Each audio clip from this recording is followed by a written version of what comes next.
તમારા જીવનમાં બી એવા લોકો હશે જે તમારા માથે પડેલા હશે. એ જ રીતે તમારા કારની ડિક્કી ખુલતાના જોડે તમારા માથે આવીને પડે તો એ સંગતની અસર નહીં, પણ તમારા હાઇડ્રોલિકને જીવનકાળ પૂરો થવાના સંકેત છે. નોર્મલી ડેકીની અંદર આ રીતના હાઇડ્રોલિક આવતા હોય છે. એના પ્રેશરથી આ ડેકીનું વજન એ હોલ્ડ કરીને રાખતા હોય છે, પણ આ જલ્દી ખરાબ બી થઈ જતા હોય છે, જેના કારણે આ ડેકીનું વજન ઉઠાવી નથી શકતા અને છોડતાની જોડે ડેકી બંધ થઈ જતી હોય છે. અને આ કારણસર દર થોડા સમય હાઇડ્રોલિક બદલવા પડતા હોય છે. તો ઘડી ખર્ચા કરી અને ચેન્જ કરવાની ઝંઝટમાંથી છુટકારો મેળવવાની એક ટ્રીક લઈને આવ્યો છું. તો પહેલાં તમારી કારની ડેકીનું મુખ મેક્સિમમ લેવલ સુધી ખોલી કાઢવાનું છે, અને પછી આ જે હાઇડ્રોલિક છે એને મિડલમાંથી તમારે પકડવાનું છે અને અંદરની તરફ આને પુશ કરવાનું અને બેન્ડ કરવાનું છે. તમે થોડું જોર લગાડી અને આને બેન્ડ કરી દેવાનું છે. આ રીતે તમે જોશો કે આ બેન્ડ થઈ જશે. એ જ રીતે બીજી સાઈડનું બી હાઇડ્રોલિકને તમારે આ રીતે બેન્ડ કરી દેવાનું છે. હવે તમે જોશો તમારી ડેકી કમ્પ્લીટ હોલ્ડ રહેશે.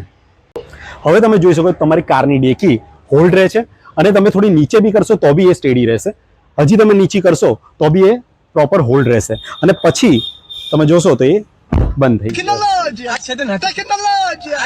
તો આ રીતે તમારો સમય અને પૈસા બંને બચી જશે. અને જો વિડીયો તમને ગમ્યો હોય તો લાઈક કરી દેજો અને ફોલો કરજો.